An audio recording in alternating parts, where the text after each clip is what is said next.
பெரியவா சரணம். பெரியவா வானொலியின் மாலை நிகழ்ச்சிகள் ஆரம்பமாகின்றன.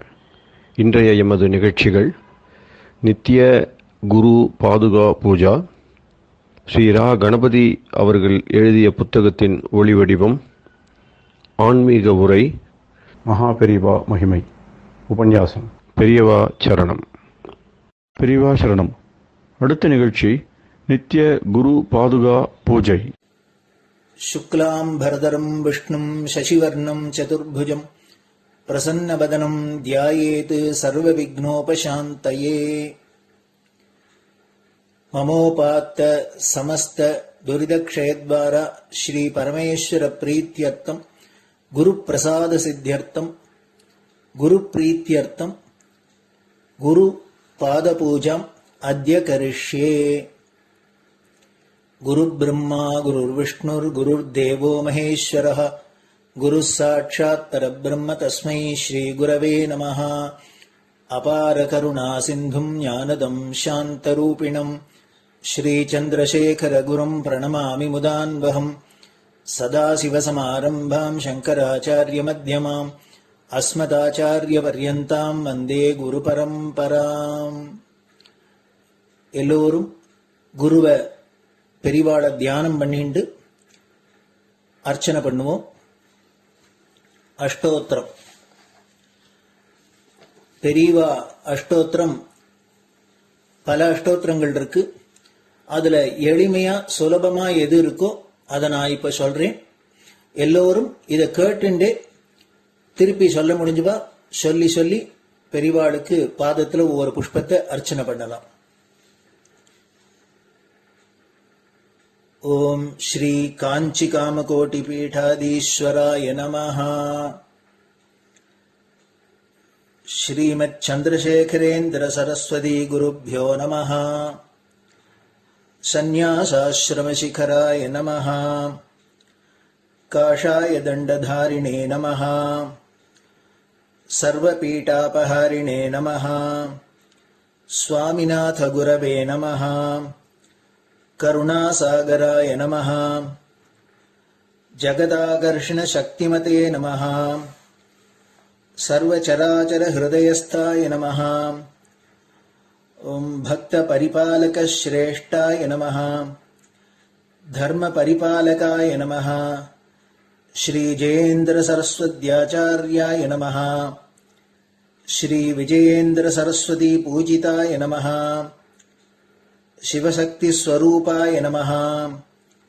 भक्ताभीष्ट प्रदायकाय नमः. ब्रह्मण्य पोषकाय नमः. ब्रह्म विष्णु शिवैक्य स्वरूपाय नमः. कांची क्षेत्रवासाय नमः. कैलाश शिखरवासाय नमः. स्वधर्म परिपोषकाय नमः. चातुर्वर्ण संरक्षकाय नमः. लोकरक्षण संकल्पाय नमः. ओम ब्रह्मनिष्ठापराय नमः. सर्वपापहराय नमः. धर्मरक्षक संतुष्टाय नमः. भक्तार्पितधन स्वीकर्त्रे नमः. सर्वोपनिषत् सारज्ञाय नमः. सर्वशास्त्रगम्याय नमः. सर्वलोक पितामहाय नमः. भक्ताभीष्ट प्रदायकाय नमः. ब्रह्मण्य पोषकाय नमः. नानाविध पुष्पार्चितपताय नमः. रुद्राक्ष क्रीडधारिणे नमः. भस्मोद्दोलित विग्रहाय नमः. सर्वज्ञाय नमः. सर्वचराचर व्यापकाय नमः. अनेक शिष्य परिपालकाय नमः. मनश्चाञ्चल्य निवर्तकाय नमः. अभयहस्ताय नमः. भयापहाय नमः. यज्ञपुरुषाय नमः. यज्ञानुष्ठान रुचिप्रदाय नमः. यज्ञसम्पन्नाय नमः. यज्ञसहायकाय नमः. यज्ञफलदाय नमः. यज्ञप्रियाय नमः. उपमानरहिताय नमः. स्फटिक तुलसी रुद्राक्ष हारधारिणे नमः. चातुर्वर्ण समदृष्टये नमः. ऋग्यजुस्साम अथर्वणादि चतुर्वेद संरक्षकाय नमः. दक्षिणामूर्तिस्वरूपाय नमः जाग्रत् स्वप्न सुषुप्ति अवस्थातीताय नमः कोटिसूर्यतुल्यतेजोमय शरीराय नमः साधुसङ्गसंरक्षकाय नमः अश्वगज गोपूजा निर्वर्तकाय नमः गुरुपादुकपूजातुरन्तराय नमः कनकाभिषिक्ताय नमः स्वर्णबिल्वदलपूजिताय नमः सर्वजीवमोक्षदाय नमः मूकवाक्ताननिपुणाय नमः नेत्रदीक्षादानाय नमः द्वादशलिङ्गस्थापकाय नमः गानरसप्रियाय नमः ब्रह्मज्ञानोपदेशकाय नमः सकलकलासिद्धिताय नमः चातुर्वर्ण्यपूजिताय नमः अनेकभाषासम्भाषण कोविताय नमः अष्टसिद्धिप्रदायकाय नमः ओम श्री शारदामठसुस्थिताय नमः नित्यान्नदानसुप्रीताय नमः प्रार्थनामात्रसुलभाय नमः पादयात्राप्रियाय नमः नानाविधमतपण्डिताय नमः श्रुतिस्मृतिपुराणज्ञाय नमः देवयक्षकिन्नरकिंपुरुषपूज्याय नमः श्रवणानन्दकरकीर्तये नमः दर्शनानन्दाय नमः अद्वैतानन्दभरिताय नमः अव्याजकरुणामूर्तये नमः शैव वैष्णवादिमान्याय नमः श्रीशङ्कराचार्याय नमः दण्डकमण्डलोहस्ताय नमः वीणामृदङ्गसकलवाद्यनाथस्वरूपाय नमः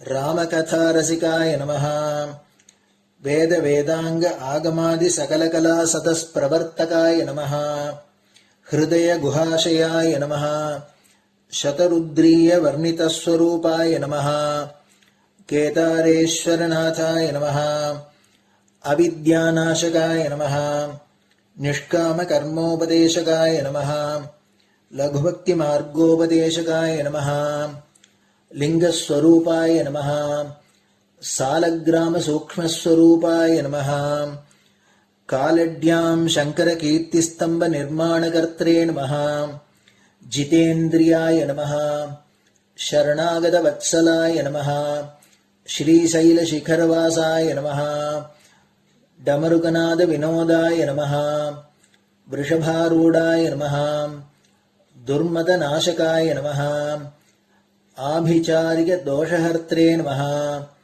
मिताहाराय नमः मृत्युविमोचकशक्त्याय नमः श्रीचक्रार्चनतत्पराय नमः दासानुग्रहकारकाय नमः अनुराधानक्षत्रजाताय नमः सर्वलोकख्यातशीलाय नमः वेङ्कटेश्वरचरणपद्मषट्पदाय नमः श्री महात्रिपुरसुन्दरी समेत श्री चन्द्रमौलीश्वर पूजाप्रियाय नमः श्रीमच्चन्द्रशेखरेन्द्र सरस्वती सद्गुरु परब्रह्मणे नमः गुरुभ्यो नमः परमगुरुभ्यो नमः परमेष्टिगुरुभ्यो नमः परात्परगुरुभ्यो नमः गुरुपरम्पराभ्यां नमः गुरुपादुकाभ्यां नमो नमः.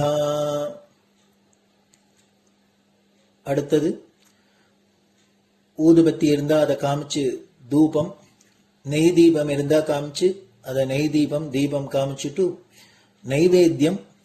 நைவேத்தியம் வெத்தலைப்பாக்கு பழம் இதுலேருந்து ஆரம்பிச்சு அவளுக்கு எது சௌரியமோ அதுபடி நைவேத்தியம் பண்ணலாம். அதுக்கு அடுத்தது கற்பூர ஹாரத்தி பண்ணி எல்லோரும் பிரதட்சிண நமஸ்காரம் பண்ணி பெரியவாள்கிட்ட பிரார்த்தனை பண்ணிண்டு எல்லோரும் க்ஷேமமா இருக்கணும், லோகம் பரம மங்களமா சௌக்கியமா இருக்கணும், எல்லோரும் வியாதி வெக்க இல்லாத ஆயுராரோக்கிய ஐஸ்வர்யத்தோட சாந்தம் அமைதியோட ஞான வைராக்கியத்தோட எல்லோரும் நல்லவர்களாயிருந்து நன்மையை அடையணும்னு பிரார்த்தனை பண்ணி இந்த பூஜையை தினம் செய்யலாம். குரு பிரம்மா குருர் விஷ்ணுர் குருர் தேவோ மகேஸ்வரः குரு சாட்சாத் பரபிரம்ம தஸ்மை ஸ்ரீ குரவே நமஹ. அபார கருணா சிந்தும் ஞானதம் சாந்தரூபிணம் ஸ்ரீ சந்திரசேகர குரும் பிரணமாமி முதான்வகம். சதாசிவசமாரம்பாம் சங்கராச்சாரிய மத்யமாம் அஸ்மதாச்சாரிய பர்யந்தாம் வந்தே குரு பரம்பராம். குரு பாத பூஜை நிறைவடைஞ்சது. பெரியவா சரணம். பெரியவா சரணம். பெரியவா வானொலியில் நேயர்கள் அடுத்து கேட்க இருப்பது ஸ்ரீ ரா கணபதி அவர்கள் எழுதிய புத்தகத்தின் ஒளி வடிவம். அளிப்பவர் ஸ்ரீமதி உமா சங்கர் அவர்கள். தேனினும் இனிய சொல்லான் தீச்சுடர் மேனி கொண்டான் ஊனுயிர்க்கு உயிரதான ஒன்றினைக் கலந்து நின்றான் ஏனினிக் கவலை நெஞ்சே இன்றுனக் அருள் செய்தான் இஞ்ஞானவான் காமகோட்டி நாதனை நம்புவோமே. ஜெய ஜெய சங்கர ஹரஹர சங்கர. மகாபெரிவாளின் உபன்யாசங்களை ரா கணபதி அண்ணா தெய்வத்தின் குரல் என்ற பெயரில் 7 பாகங்களாக தொகுத்து நமக்கு அளித்ததின் 2ஆம் பாகத்தின் அடுத்த பகுதி அத்வைத்தம். உலகம் எப்படி பொய். அத்வைத்தத்தில் உலகம் பொய், மாயை என்று சொல்லி இருப்பது பல பேருக்கு புரிவதில்லை. அதை ஆட்சேபிக்கிறார்கள், கண்டனம் பண்ணுகிறார்கள்.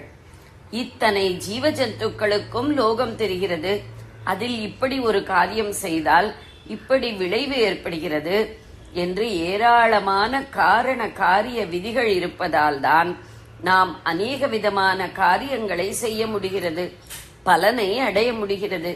பொய், மாயை என்றால் எப்படி ஒப்புக்கொள்வது என்று கேட்கிறார்கள். ஆச்சாரியாள், அத்வைத ஸ்தாபகரான ஸ்ரீ சங்கர பகவத் பாதாச்சாரியாள் லோகத்தை பொய் என்று சொன்னார் என்றால் அது அப்படியே அசத்தியம் என்று சொன்னார் என்று தப்பாக அர்த்தம் பண்ணிக் கொள்வதால் தான் இப்படிப்பட்ட கண்டனம் எழுகிறது. இதென்ன வேடிக்கையாயிருக்கிறது? அப்படியானால் லோகம் பொய், ஆனால் அசத்தியமில்லை என்ற ஆச்சாரியாள் சொல்லியிருக்கிறார். இப்படி சொல்வது கொஞ்சம் கூட புரியாத விசித்திரமாக இருக்கிறதே என்று தோன்றும். சத்தியம், அசத்தியம், பொய் என்ற 3ஐ பற்றி ஆச்சாரியாளின் அபிப்பிராயத்தை, அவர் செய்திருக்கிற பாகுபாட்டை, டிஸ்டிங்ஷன் பார்க்கலாம். சத்தியவஸ்து என்றால் அது அவருக்கு ஏகமான ஆத்மா ஒன்றுதான். பிரம்மம் என்றும் அதையே சொல்வது. ஒரே சத்தியவஸ்துவைத்தான் ஒரு ஜீவனுக்கு ஆதாரமாக இருக்கிற போது ஆத்மா என்றும், சர்வ ஜீவராசிகளுக்கும் சர்வலோகத்துக்கும் ஆதாரமாக இருக்கிற போது பிரம்மம் என்றும் சொல்வது. எக்காலும் மாறாமல் இருப்பது அது ஒன்றுதான். அதனால் சத்தியம். லோகம் மாறிக்கொண்டேதானே இருக்கிறது, நாம் மாறிக்கொண்டேதானே இருக்கிறோம். நம் மனஸ், எண்ணங்கள் க்ஷணத்துக்கு க்ஷணம் மாறிக்கொண்டேதானே இருக்கின்றன. அதனால் இவற்றுக்கு சத்தியம் என்ற லட்சணத்தை, டெபினிஷன் ஆச்சாரியாள் தரமாட்டார். அசத்தியம் என்பாரா? அப்படியும் சொல்ல மாட்டார். சத்தியத்துக்கு முன்னாடி போட்டு அசத்தியம் என்று சொன்னால் இது சத்தியத்துக்கு முற்றிலும் எதிரானது என்றாகிவிடும். அதாவது அடியோடு இல்லை என்று ஆகிவிடும். லோகத்தை இப்படி அடியோடு இல்லாத அசத்தியம் என்று ஆச்சாரியாள் சொல்லவே இல்லை. அதே சமயத்தில் அது சத்தியமும் அல்ல, சாஸ்வதமான உண்மையும் அல்ல என்பதால் மித்யை, மித்யை என்றார். மித்யை என்றால் பொய் என்று நாம் எடுத்துக்கொள்கிறோம். உண்மையில் அது சாஸ்வத சத்தியமாகவும் இல்லாமல் அடியோடு அசத்தியமாகவும் இல்லாமல் இருக்கிற நடுவாந்தர நிலை. நம்முடைய ஸ்ரீ ஆச்சாரியர்கள் சத்தியத்தை 3 விதமாக பிரித்திருக்கிறார்கள். இந்த 3லும் சேராததையே அசத்தியம் என்று அடியோடு தள்ளிவிட்டார்கள். முதலாவது பாரமார்த்திக சத்தியம், 2வது வியாவகாரிக சத்தியம், 3வது பிராதிபாசிக சத்தியம் என்று சத்தியத்தை 3ஆக பிரித்தார்கள். 4வது அசத்தியம் என்பது இந்த 3லும் சேராது. இவைகளுக்குள் பாரமார்த்திக சத்தியம் என்பதுதான் சாஸ்வத உண்மையான பிரம்மஸ்வரூபம். வியாவகாரிக சத்தியம் என்ன என்றால் நடைமுறையில், விவகாரத்தில் நிஜம் என்று நாம் நினைப்பதுதான். லோக வாழ்க்கை நிஜம் என்று நாம் நினைப்பதுதான் வியாவகாரிக சத்தியம். தகர டப்பியின் மூடி கீழே வெயிலில் கிடந்தால் அது வெள்ளி ரூபாயை போல தோன்றுகிறது. அது பிராதிபாசிக சத்தியம். கொஞ்ச நாழிகை அப்படி தோன்றுகிறது. ஆனால் அது உண்மை அல்ல. கனவும் இப்படியே. இந்த மூன்று மாதிரியின்றி ஒரு நாளும் இல்லாததுதான் சத்தியம், அசத்தியம். மலடி மகன், குதிரை கொம்பு முதலியவை ஒரு நாளும் சம்பவிக்காதவை. இவை அசத்தியம். இதை விகல்பம் என்று யோக சூத்திரம் சொல்லும். சப்த ஞானானுபாதி வஸ்து சூன்யோ விகல்பகா. மலடி மகன் என்கிற சப்தம் வார்த்தை மாத்திரம் இருந்து அதற்கான வஸ்து இல்லாதது விகல்பம் என்று சொல்லப்படுகிறது. இந்த அசத்தியத்தை துச்சமென்றும் அத்தியந்த அசத் என்றும் சொல்லுவார்கள். வைக்கோலால் செய்யப்பட்ட பழுதை சாயங்கால அரை இருட்டில் பாம்பாக தோன்றுகிறது. அது பாம்பு என்பது பொய். ஆனால் பாம்பு மாதிரியாக தெரிவது நிஜம். அப்படி தெரியும் போது பொய்யும் நிஜமும் கலந்திருக்கின்றன. கிட்டே போனால் பொய்யாகி விடுகிறது. ஆனால் நடுவில் கொஞ்ச நாழி நிஜம் மாதிரியே இருந்தது. அது பிராதிபாசிக சத்தியம். வியாவகாரிக சத்தியமும் பிராதிபாசிக சத்தியமும் உண்மை அறிவு ஏற்படுகிற போது பொய்யாகி விடுபவை. உண்மை அறிவு இல்லாத போது மெய்யாக இருப்பவை. வேதாந்தத்தில் இப்படிப்பட்ட பொய்க்கு மித்யை என்று பெயர். ஒருபோதும் மெய்யாக தெரியாதது மட்டுமே அசத்தியம். விவகார சத்தியம், வியாவகாரிக சத்தியம் என்று நாம் சொல்கிற லோகமும் உண்மையில் நமக்கு ஞானம் வந்தால் பிராதிபாசிகமாக மறைந்துவிடும் என்கிறார் ஆச்சாரியாள். பாசம் என்றால் ஒளி, பிரதிபாசம் என்றால் ஒளி ஒன்றிலே பட்டு அங்கே பிரதிபலிப்பால் ஏற்படுகிற சிறிது பிரகாசம், ரிஃப்ளெக்ஷன். தகர மூடியில் சூரிய வெளிச்சம் பட்டது. அதனால் அது வெள்ளி மாதிரி தெரிந்தது. ஆனாலும் வெள்ளி இல்லை. இது பிராதிபாசிகம். அப்படியே லோகம் என்பது பிரம்மத்தின் சைதன்யத்தால் சத்தியம் மாதிரி மினுமினுக்கிறது. வெயிலில் கிடந்த ஒரு கிளிஞ்சலில் வெள்ளியின் மினுமினுப்பு வாஸ்தவமாகத்தான் தெரிந்தது. அது முழு பொய்யில்லை, நம் கற்பனை இல்லை. அது வெள்ளி என்று நினைத்த போது நிஜ வெள்ளி ஏற்படுத்துகிற எண்ணத்தை எல்லாம் நாம் அடைந்தோம். அவ்வளவு சந்தோஷம் அடைந்தோம். அந்த வெள்ளியை கொண்டு இன்ன நகை பண்ணலாம், அல்லது விற்று இவ்வளவு பணம் பண்ணலாம் என்றெல்லாம் பிளான் போட்டோம்.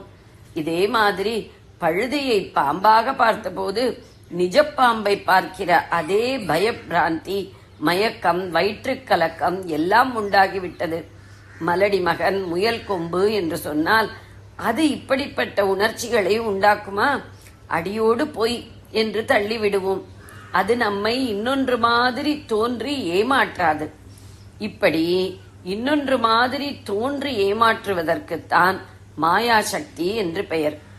வெயிலில் தகரம் வெள்ளியாக தெரிந்தது போல் அரை இருட்டிலே பழுதை பாம்பாக தெரிந்தாற் போல மாயாசக்தியால் பிரம்மம் ஜகத்தாக தெரிகிறது. பிரம்மம் லோகம் மாதிரி தோன்றுகிறது. இந்த லோகமே பரமசத்தியம் என்று ஏமாந்து போகிறோம். நமக்கு ஞானம் வந்துவிட்டால் என்ன ஆகிறது? பிரம்மத்தை தவிர இரண்டாவதாக எதுவுமே இல்லை.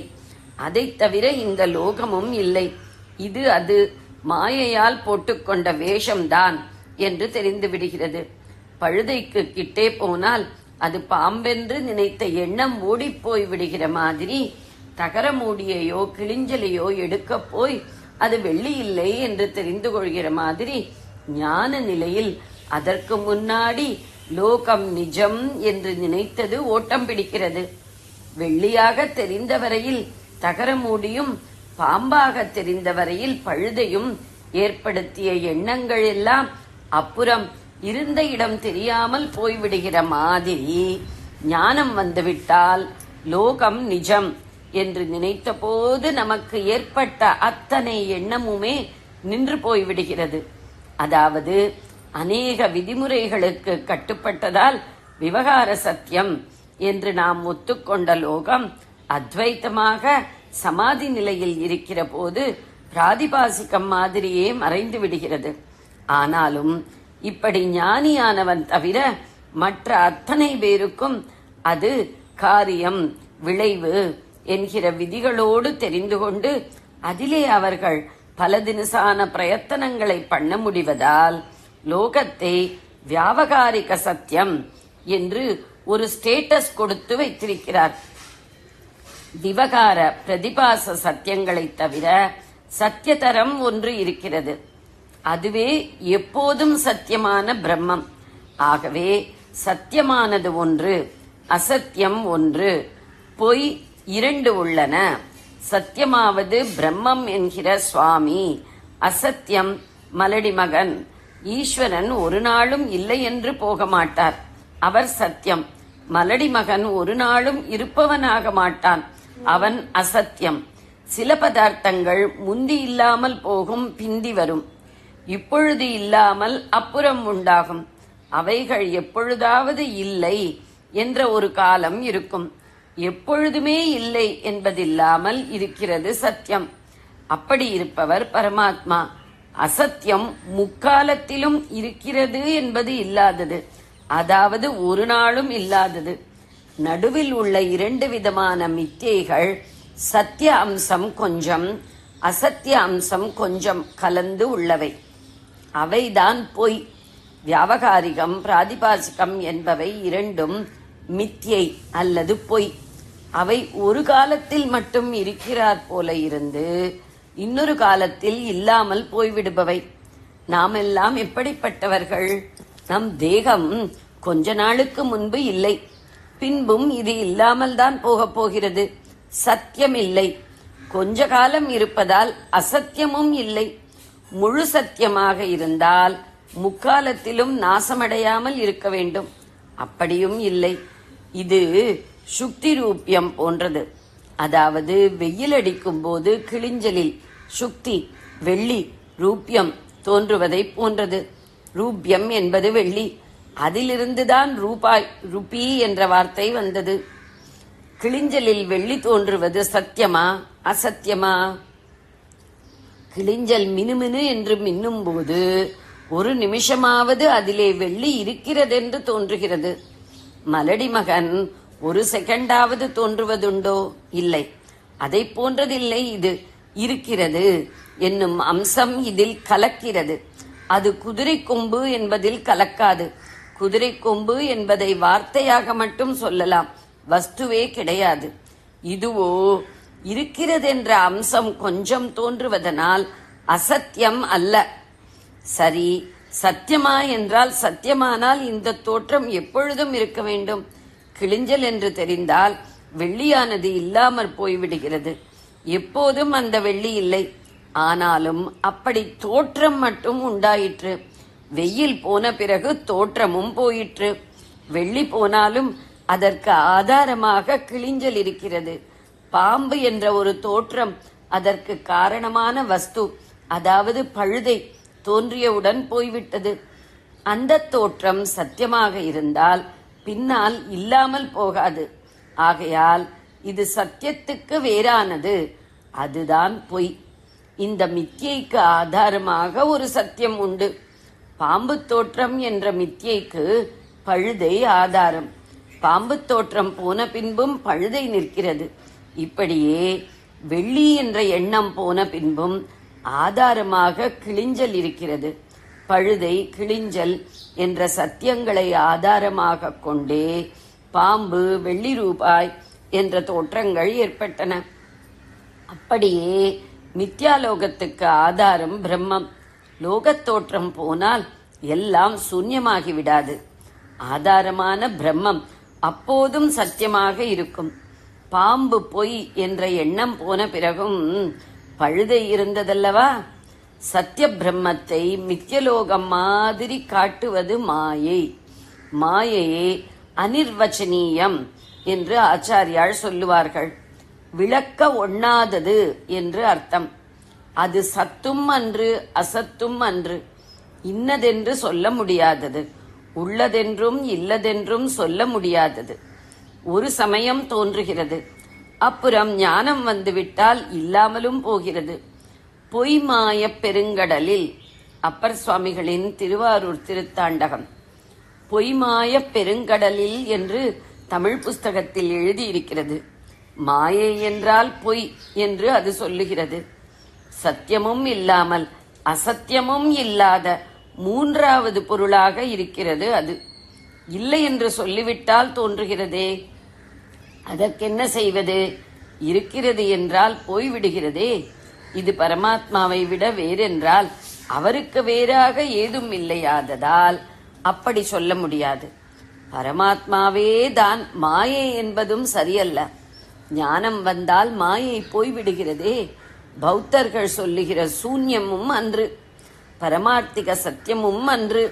அதனால்தான் விளக்க ஒண்ணாத அனிர்வச்சனீயம் என்று சொல்லுகிறார்கள்.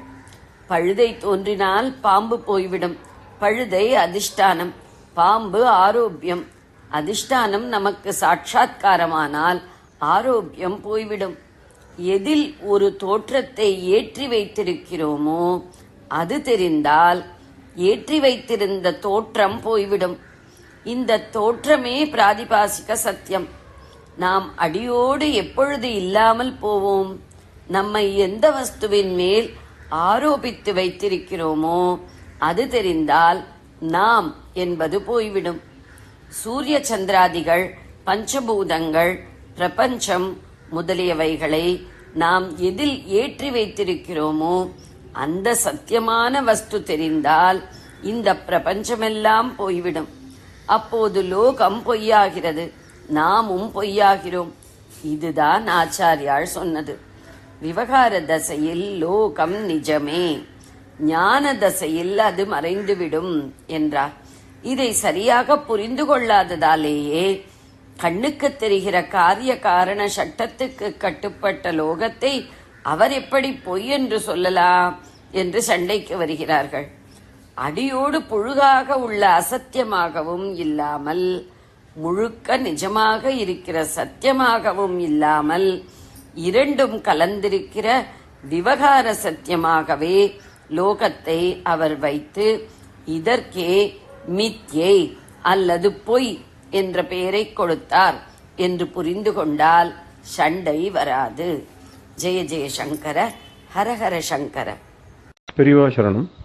இந்நிகழ்ச்சியின் அடுத்த பகுதி நாளை மாலை இதே நேரத்தில் ஒளிபரப்பாகும். பெரியவா சரணம். பெரியவா சரணம். பெரியவா வானொலியில் நேயர்கள் அடுத்து கேட்க இருப்பது திரு கவிக்கண்ணன் அவர்களின் ஆன்மீக உரை. பெரியவா சரணம். ராம் ராம். ஸ்ரீ குருப்யோ நம. ஜெய ஜெய சங்கர, ஹர ஹர சங்கர. பெரியவா வானொலி நேயர்கள் அனைவருக்கும், மகா பெரியவாவுடைய பக்தர்கள் அனைவருக்கும் அடியேன் கவிக்கண்ணனின் அன்பு கலந்த நல்வாழ்த்துக்கள். ராம் ராம். ஜெய ஜெய சங்கர, ஹர ஹர சங்கர. ஸ்ரீ குருப்யோ நம. சுப்பிரமணிய புதங்க ஸ்தோத்திரத்துல ஆதிசங்கர பகவத் பாதர் அருளி செய்த 33 ஸ்லோகத்துல இன்னைக்கு நம்ம 16வது ஸ்லோகத்தை பார்க்க போறோம். இது சுவாமியினுடைய முருகப்பெருமானுடைய 6 முகங்கள் இருக்க, அதெல்லாம் இப்படி வேதத்தினுடைய அங்கமாகும், வேதத்தின் மறையினுடைய பொருளாகும், மறை பொருளாகும் இருக்கிற ஒரு அழகை பரமேஸ்வரன் எப்படி ரசிக்கிறார் அப்படிங்கிற மாதிரி அந்த பாவத்துல, அவரே பரமேஸ்வரனுடைய அவதாரம் தானே, அதே பாவத்துல ஆச்சாரியால் இந்த ஸ்லோகத்தை எழுதியிருக்கார். அது என்ன சொல்றார் அப்படின்னா, இந்த ஸ்லோகத்துல முதல்ல ஒரு சுருக்கமா அந்த கருத்தை பார்த்து அப்புறம் நம்ம ஸ்லோகத்துக்கு போறோம். சர்வலோகத்துக்கும் நீ சரண்யனாகவும் அதிபதியாகவும் இருக்கக்கூடிய ஹே மகா பிரபு கந்த பெருமானே, உன்னோட அப்பா பரமசிவன் என்ன பண்றாருன்னா, ஏ குழந்தாய், என்னோட சரீரத்திலிருந்து நீ உண்டானவனாக இருக்கா இல்லையா, என்னுடைய நெற்றிக்கண்ணிலிருந்து பொறியாக சரவண பொய்கையில நீ அந்த தாமரையில சிறுவனாக மலர்ந்து குழந்தையாக மலர்ந்து பின்னாடி உன்னோட தாயாரால் அணைக்கப்பட்டு 6 முகம் ஒரு உடலுமாக காட்சி எடுத்து சக்தி தன்னுடைய சக்தியெல்லாம் ஒரு ஆயுதமாக கொடுத்து ஒரு வேலாக உன்னோட கையில கொடுக்க சக்தி தரன்னு பேர் உனக்கு வந்தது இல்லையா, நீ தீர்காயுசா இருக்கணும்னு ஆசீர்வாதம் பண்றாராம்.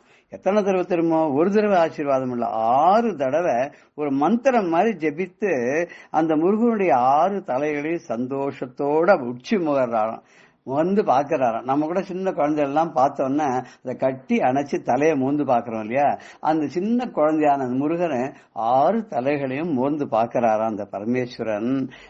யார் அவர்? அந்த ஏன் அப்படி அவ்வளவு இம்பார்ட்டன்ஸ் கொடுக்கிறாருன்னா, அந்த முருகன் எல்லா பிராணிகள்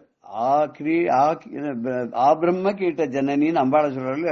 எல்லா பிராணிகளையும் எல்லா உயிரினங்களையும் அதுகளுடைய யோகக்ஷேமத்துடைய பாரத்தை தான் வகிக்கின்றவராக இருக்கிறார் இல்லையா. யோகக்ஷேமம் வகாமியம்னு கிருஷ்ணன் கீதையில சொல்ற மாதிரி இங்க முருகப்பெருமானும் தன்னுடைய அடியார்களுடைய யோகக்ஷேமத்தை தன் தலையில தாங்கிக் கொள்கிறார். அவர் எப்படி இருக்காருன்னா, ரத்னமயமான கீட்டங்களை எல்லாம் தலையில அணிந்து கொண்டு அந்த பிரகாசத்துல அந்த கிரீடங்கள் பிரகாசமா இவருடைய முகம் பிரகாசமானு தெரியாத அளவுக்கு அப்படி ஒன்னோடு ஒண்ணு போட்டி போடுற அளவுக்கு இருக்கு.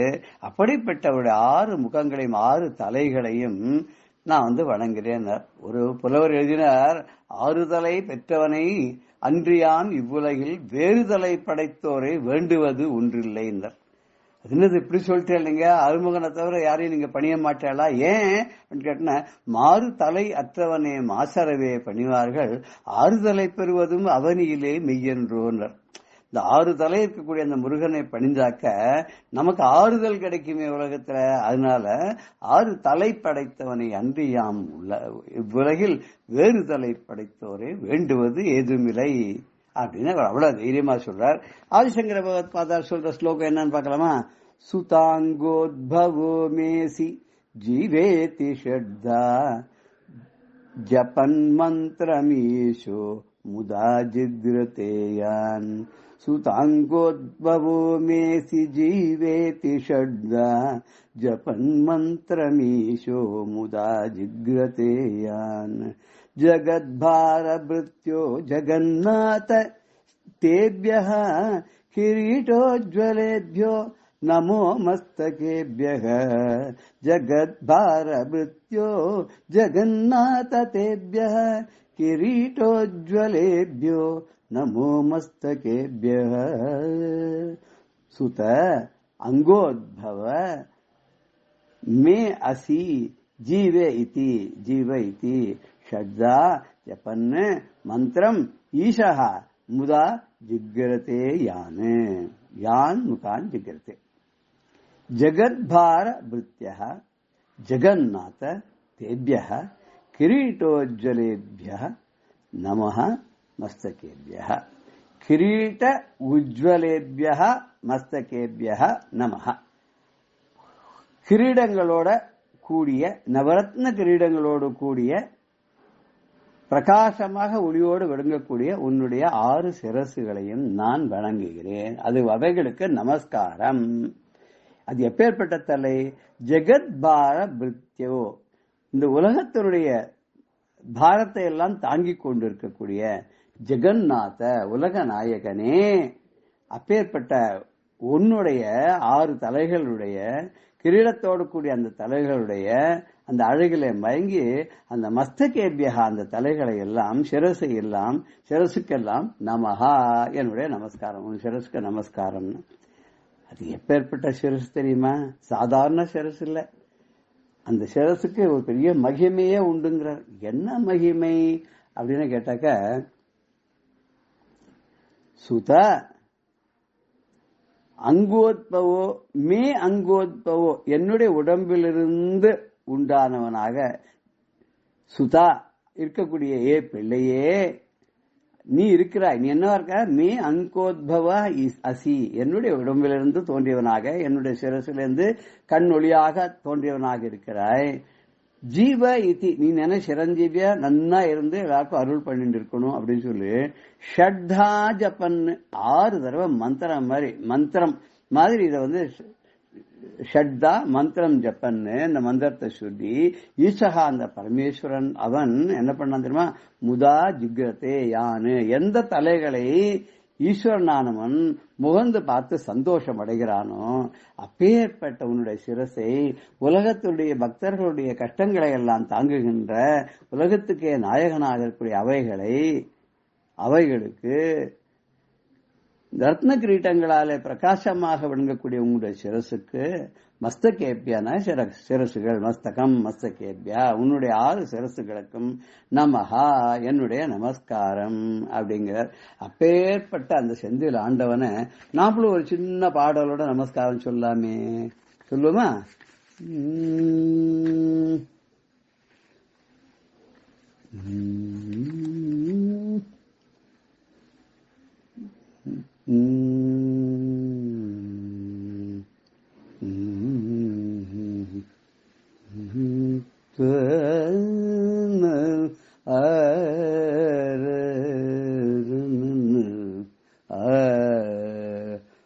மந்திர பொருளே மாமரை வடிவே, மந்திர பொருளே மாமரை வடிவே, சுந்தரனே தேவ யானை மணாளா, சுந்தரனே தேவ யானை மணாளா, சந்திரன் ஒளியை நிகழ்த்தவனே, இந்திரன் எதிரியை மாய்த்தவனே, மந்திர பொருளே மாமரை வடிவே, சுந்தரனே தேவ யானை மணாளா, மந்திர பொருளே. செந்தில் கடலை தவழ்ந்து வந்தும் தாள்களை தொழுதிட அமர்வோனே, கந்தனே குகனே கவலைகள் தீர்க்க, கந்தனே குகனே கவலைகள் தீர்க்க, கரம் ஈராறு கொண்டவனே, உந்தனை பணிந்து தொழுதிட உந்தன் உன்னத 12 விழிகளில் ஒன்றால், உந்தனை பணிந்து தொழுதிட உந்தன் உன்னத 12 விழிகளில் ஒன்றால், எந்தனை கடை தேர, எந்தனை கடை தேற்ற கனிந்தெடுவாயே, எழில் உமை மைந்தா ஏறுமையில் ஈஷா, உந்தனை பணிந்து தொழுதிட உந்தன் உன்னத 12 விழிகளில் ஒன்றால், எந்தனை கடை தேற்ற கனிந்திடுவாயே, எழிலுமை மைந்தா ஏறுமகிலீஷா, மந்திர பொருளே மாமரை வடிவே, சுந்தரனே தேவ யானை மணாளா. இந்த பாடலோட இன்றைய நிகழ்ச்சியை நிறைவு செய்கிறோம். ஜெய ஜெயசங்கர, ஹரஹர சங்கர, ஸ்ரீ குருபியோ நமः. ராம் ராம். பெரியவா சரணம். இந்நிகழ்ச்சியின் அடுத்த பகுதி நாளை மாலை இதே நேரத்தில் ஒளிபரப்பாகும். பெரியவா சரணம். பெரியவா சரணம். அடுத்த நிகழ்ச்சி மகா பெரியவா மகிமை உபன்யாசம். வழங்குபவர் பிரம்மஸ்ரீ கணேச சர்மா அவர்கள். அபார கருணா சிந்தும் ஞானதம் சாந்தரூபிணம் ஸ்ரீ சந்திரசேகரகுரும் பிரணமாமி முதான்மகம். காஞ்சி மகாபரிவா சந்நிதியில் பண்டிதர்கள் முதல் பாமரர்கள் வரை பல பேர் வந்துட்டுருக்கா. பல பேருக்கு பலவிதமான அனுபவங்கள். ஒவ்வொரு அனுபவமே ரொம்ப ஒரு அமானுஷ்யமாக இருக்குது, ஒரு அதிசயமாக இருக்குது, ஒரு நெகிழ வைக்கிறாப்பில் இருக்குது. எல்லா ஜீவராசிகளுக்கும் எப்படி இல்லாமல் அருள் கிடைக்கிறது அப்படிங்கிறதெல்லாம் பல விஷயங்களை பார்த்துன்னு வரும். அதில் சில பேரோட அனுபவம்லாம் நமக்கு ரொம்பவே ஒரு வியப்பாக இருக்குது. அதில் 1-2 பார்க்கலாம். யுஜீனியா போர்கினி அப்படின்னு ஒரு இத்தாலி நாட்டு பெண்மணி. அவள் தென் அமெரிக்காவில் ஒரு பெரிய டூரிஸ்ட் கைடாக இருக்கிறவா. இவாளுக்கு மதுரையில் ஒரு ஃப்ரெண்டு, இந்தியாவில் ஒரு பரிச்சயம் உண்டு. மதுரையில் ஒரு ஃப்ரெண்டு, நெருங்கின நண்பர். அந்த நண்பரோட அறிமுகத்தினால என்ன பண்ணா, பெரியவாளை பற்றி கேள்விப்பட்டா. அந்த நண்பர் பெரியவாளை பற்றி சொன்ன, பேர்பட்ட ஒரு மகான் இருக்க, நீங்கள் அவசியம் தரிசனம் பண்ணும் அப்படின்ட்டு. அதனால இந்த யுஜீனியா என்ன பண்ணா, பெரியவாளை பார்க்கறதுக்காக வந்தா. பெரியவா அப்போ இளையாத்தங்குடி அப்படிங்கிற இடத்துல இருக்கிறதே பார்க்கறதுக்கு வந்தா. இந்த பார்த்ததை அவ எப்படி வர்ணிக்கிறா அப்படின்னா, நான் லைஃப்பில் நாம் அது மாதிரி ஒரு விஷயத்தை பார்த்ததே கிடையாது. I have never seen such an extraordinary being அப்படிங்கிறா. இது மாதிரி ஒரு பிரத்யேகமான ஒரு விஷயத்தை நான் பார்த்ததே கிடையாது. ரொம்ப எக்ஸ்ட்ராடினரியா இருந்தது பெரியவாளை. எதன பெரியவாளோட ரூபத்தையே சொல்றா. பொதுவா நாம மனுஷா அப்படின்னா என்ன சொல்றோம் அப்படிங்கிற இந்த மனுஷன் அப்படிங்கிற வார்த்தைக்கு எப்படி நாம் அர்த்தம் பண்ணிக்கிறோம் அப்படின்னா, ஒரு ஃப்ரெஷ் அண்ட் பிளட்ல இருக்கிற கையை காலு மூக்கு நாக்குள்ளாம் இருக்கிற ஒரு பாஞ்ச பௌதிகமான சரீரத்தை தான் நாம மனுஷன் அப்படிங்கிற வார்த்தையினால அர்த்தம் பண்ணிக்கிறோம். ஆனால் இதே அர்த்தத்தை அவருக்கு நாம சொல்ல முடியுமோ? பொருந்தவே பொருந்தாது. ஆனா பார்த்தா நம்மள மாதிரி ஒரு மனுஷ சரீரம் மாதிரி இருக்கு. ஆனா அது நிச்சயமா நம்மள போல ஆர்டினரியா ஒரு விஷயம் இல்லை, பஞ்சபௌதிகமான ஒரு சரீரமா எனக்கு தெரியல அப்படின்னு சொல்லிட்டு அவ எப்படி அவருக்கு தெரிஞ்சது அப்படின்னா, அவரை எப்போ பார்த்தாலும் சரி நினைச்சாலும் சரி அவரை ஒரு மனுஷனாவே என்னால நினைக்க முடியல, ஒரு மனுஷ உருவமா பார்க்க முடியல. முதல்ல நான் பார்க்கறதே அவர் எப்படி இருந்தேன்னு ஒரு ஒளியா தெரிஞ்சது.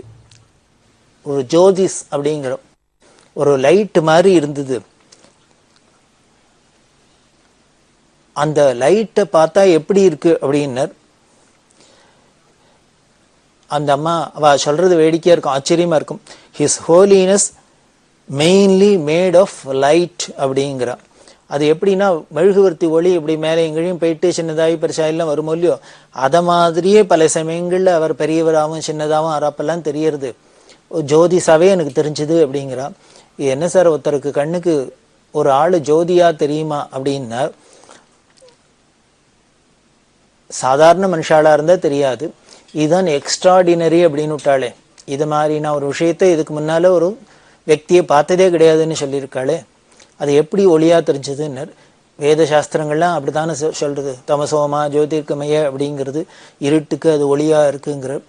வள்ளலார் ராமலிங்க சுவாமிகள் என்ன சொல்றார், அருட்பெரும் ஜோதி தனுப்பெரும் கருணை, அருட்ஜோதி தெய்வம் என்னை ஆண்டு கொண்ட தெய்வம், அம்பலத்தை ஆடுகின்ற தெய்வம் அது தெய்வம் அப்படி எல்லாம் சொல்ற இல்லையா. இப்படி வேதம் சொல்றதா இருக்கட்டும், சாஸ்திரங்கள் சொல்றதா இருக்கட்டும், மகான்கள்லாம் சொல்றதா இருக்கட்டும், இப்படி எதுவா இருந்தாலும் ஈஸ்வரனை பரபிரம்மத்தை ஜோதி ஜோதி ஜோதின்னே சொல்றது. இப்படி வாக்கியங்களால வார்த்தைகளெல்லாம் சொல்றது இங்கே ஒருத்தருக்கு அனுபவமாவே இருக்கு அப்படின்னு பாக்குறோம் நாம. இவாதான் சொல்றா, எனக்கு ஒரு ஜோதியா தெரியறது, அப்பப்போ அது போயிட்டுலாம் வராப்புல இருக்கு, பெருசாருது சின்னதா இருக்கு. இது மாதிரி ஒரு விஷயத்த நான் அதுக்கு முன்னாலேயே பார்த்தது கிடையாது. சரி, இப்படி அது ஒரு ஜோதி ஸ்வரூபமா இருக்கிறதுனால அவரோட ஃபீச்சரை, அதாவது தேக அமைப்பை என்னால தீர்மானமே பண்ண முடியல. நம்ம ஒருத்தரை பார்த்தோன்னே பார்த்த மாத்திரத்துல அதுக்கப்புறம் அந்த உருவம் நமக்கு ரிஜிஸ்டர் ஆயிடுது மனசுல.